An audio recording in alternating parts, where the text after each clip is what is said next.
Ferrari, Monaco, Senna. All of these words are iconic in the world of Formula 1. Since the sport's inception in 1950, F1 has produced 33 world champions, with plenty of drivers making their mark.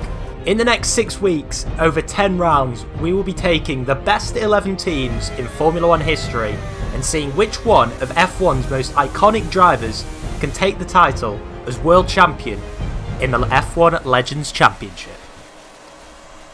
What's up guys, and welcome to the F1 Legends Championship. This is a new career mode series that I am going to be doing, and in this series we're going to be seeing 11 of the most successful teams in Formula 1 history on the grid together, fighting it out for the title. So if you're excited for this series, then do leave a like down below, comment your thoughts on this series and who you're supporting in this series once you've heard who the teams will be.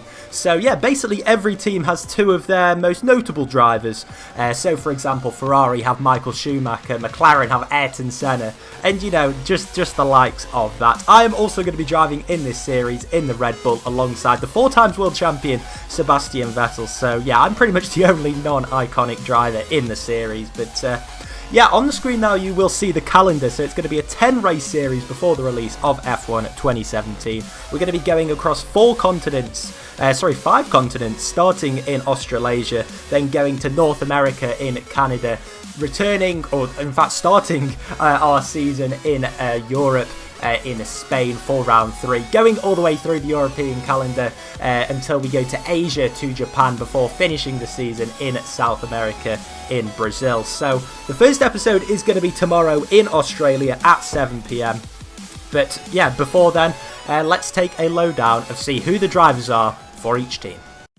Each team decided to do their pre-season testing in their respective countries where they originate from. So we're going to start off in Monza in Italy, and with Ferrari, of course, probably the most iconic team in Formula 1 history. 227 wins to their name and 16 World Constructors' Championships. They are going to have 2 world champions who have 10 championships between them. Michael Schumacher, of course, the 7 times world champion. He won 5 of his championships with the Italian team. Of course, that famous run that he went on between 2000 and 2004. And he is going to be joined by 3 times world champion Niki Lauda, who, of course, famously drove for Ferrari and had that little battle against James Hunt in the 76 season where he had that horrific injury. But yeah, the livery that I have put on the Ferrari car is it's a throwback to sort of the 90s, 2000s, where they had the Marlboro livery. A very, very nice paint job indeed. And they are looking as if they could be one of the front-running teams in this series and will be looking to take the title at the end. Also testing in Monza for pre-season were Alfa Romeo, one of the original Formula 1 teams, and they have a team of Giuseppe Farina and Mario Andretti. Now, a lot of you may not be familiar with Farina, but he was in fact the first ever F1 world champion back in 1950. He beat Juan Manuel Fangio, the 5 times world champion, to that first title. And Mario Andretti, although he won his 1 world championship with Lotus, he did in fact drive for Alfa Romeo in his career. Not the most successful part, but we had to try and get the American in somewhere, and we have done so in the Alfa Romeo team. Alfa Romeo are reasonably confident of being in the midfield for the season, with the possibility of picking up a podium somewhere along the line if they can. Moving over to Suzuka in Japan now, which is where McLaren chose to pursue their pre-season testing. Of course, they are with Honda, so they decided to use that link and go over to Japan for the pre-season. And, well, what can we say about this dream team? Ayrton Senna and Mika Hakkinen. Of course, Ayrton Senna, a 3 times world champion himself, and Mika Hakkinen, one of the only drivers to really take the fight to Michael Schumacher in that prolific period that he had. He, of course, beat the German to the 1998 and 1999 World Championships. The McLaren livery is a throwback to the 90s with that, of course, Marlboro livery that was famous for the Prost and Senna incidents in Suzuka, and, you know, just that general real good period for McLaren and Honda. McLaren this season are looking to take some wins if they can. They're very much up there with the likes of Ferrari, who we've already mentioned, and they're confident that they can take the fight to those teams. Now we go back to Europe and over to Germany, which is where Mercedes did their pre-season testing. Now, Mercedes have competed in two very different eras in Formula 1. The current day also back in the 1950s. So they have chosen one driver from each of the eras. They've gone for their three times world champion Lewis Hamilton, of course, who won 2 titles with them in 2014 and 2015.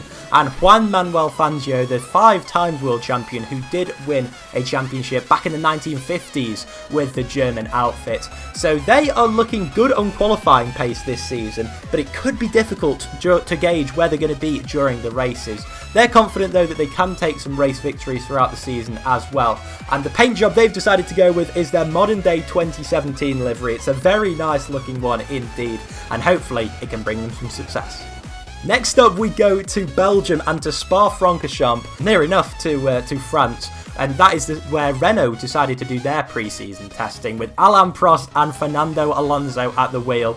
A very explosive driver partnership which could go wrong, I suppose, during the season, but they are willing to take that risk. Of course, Alain Prost is a native Frenchman, and he's decided to go for the Renault team. And Fernando Alonso, in fact, is their only world champion. He won 2 championships in 2005 and 2006. And they're, in fact, Fernando's only 2 titles in Formula 1. Now, Renault are looking as if they're sort of going to be in the midfield for this season, and looks as if they could possibly struggle, in fact, at some races. But they are confident that as the season goes on, they can progress their development and hopefully challenge for some podiums. Alain Prost, you may not know, actually drove for Renault. He didn't win any races, I don't believe, with the French team. But he of course, does have the links with them now in Formula E. And it's going to be very exciting to see how they get on with their 2000s looking livery. Very, very nice. The yellow and blue is looking very good on this grid. Brabham were the only team that decided to do their pre-season testing down under in Australia, which is of course the host of the first race of the season. And that is because, well, their founder, Sir Jack Brabham, is of course Australian. He was the man that took some championships back to the Australian outfit. And well, he built the team from the ground up, and the livery that I've decided to go with in this team is just a pretty simple, design. A green and yellow sort of livery, looking very, very sleek indeed. And he is joined by Nelson Piquet, another world champion, who will be looking to do well for the Australian team. Now, they're looking as if they could be towards the back of the grid at the start of the season. But, if they do develop and maybe get a little bit of luck in places like Monaco, then who knows what could happen with that. Going over to Austria now, the home of drinks company and Formula 1 team Red Bull. They have won 4 world championships in their very short history, and all of which go to one man, Sebastian Vettel. He won an incredible number of races and championships between 2010 and 2013, so there was, of course, only one man to head their team. But of course, they've only actually had one world champion at Red Bull, so I thought it would be suitable for me to go over to the Red Bull team. So yeah, I will be partnering Sebastian Vettel for this season, and Red Bull are looking blisteringly quick over 1 lap. And even in the race, they're looking as if they could compete with the likes of McLaren and Ferrari that we've already mentioned. So yeah, Dietrich Mateschitz and Helmut Marko are very confident that Red Bull can take the title home this season. Let's see what they can do. And finally, we go over to Silverstone, which almost half of the grid decided to test that in pre-season. Of course, it is the home of British and pretty much Formula 1 motorsport itself. Very much a hub for the teams, which is why so many decided to test there. One of which was Tyrrell. Obviously, a pretty big throwback in Formula 1 history, and they are going to have 2 legends of the sport driving for them, Sir Jackie Stewart and Jody Scheckter. Stewart actually won 2 of his 3 world championships at the Tyrrell team in 1971 and 1973, and just came short in 1972 of making it 3 in a row. But yeah, they are looking as if they're possibly going to be towards the back of the field towards the start of the season. But if you look at their livery, it is a very, very nice looking thing. It is blue and yellow, and you may think that it looks a little bit recognisable. That is because it's the same livery that was used on their famous 6-wheel car. It may not have done well, but it was a very iconic car in the sport. So hopefully that can bring them some luck this season. Also testing at Silverstone is the second most successful team in Formula 1 history, and that is no less than Williams. So they have got 2 world champions at the wheel of their car, 1992 world champion Nigel Mansell and 1980 world champion the Australian Alan Jones. Now, they have had numerous world champions at Williams over the years, so it was very difficult to decide who would drive for them. But it is the 1990s and 1980s that really, sort of epitomised Sir Frank Williams' team. And the livery very much reflects that. The 1990s Canon livery, the blue, the white, the yellow, very much brings back a lot of memories for the team. So hopefully that can bring them some success this season. They are very much looking up there with the likes of Ferrari, Red Bull and McLaren.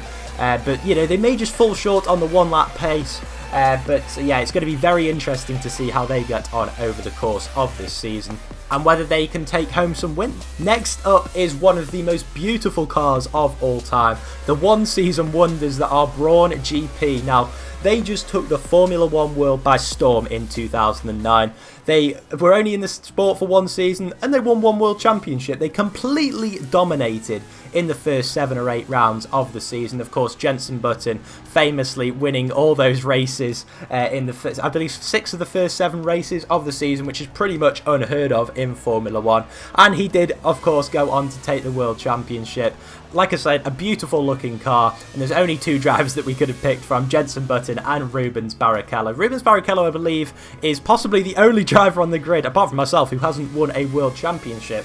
But yeah, BRAWN again looking as if they're probably going to be in the midfield over the course of this season. But as we know, the development could drop off as the season goes on. So if they're going to score big points, that's going to have to come at the start of the season.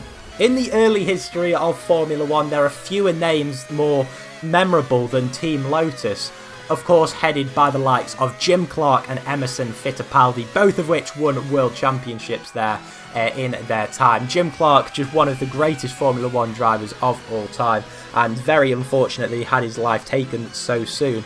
Now, the Lotus livery, of course, it had to be only one thing, the John Player Special livery, which I believe Emerson Fittipaldi actually drove that car in that sort of era. One of the best looking cars of all time, I'm sure you guys will agree. And they're looking as if they're probably going to be in the midfield, maybe towards the back at the start of the season. But, we had to include Lotus in there. A beautiful looking car, a fantastic team, and hopefully they get on well this season. So that pretty much caps off the preview episode for the F1 Legend Career Mode. And if you guys have any thoughts, do leave them down in the comments section. Let me know who you're going to be supporting over the course of this season. And yeah, I hope you did enjoy it. Join me tomorrow at 7 PM for the first episode. But until then, guys, take care. Bye-bye.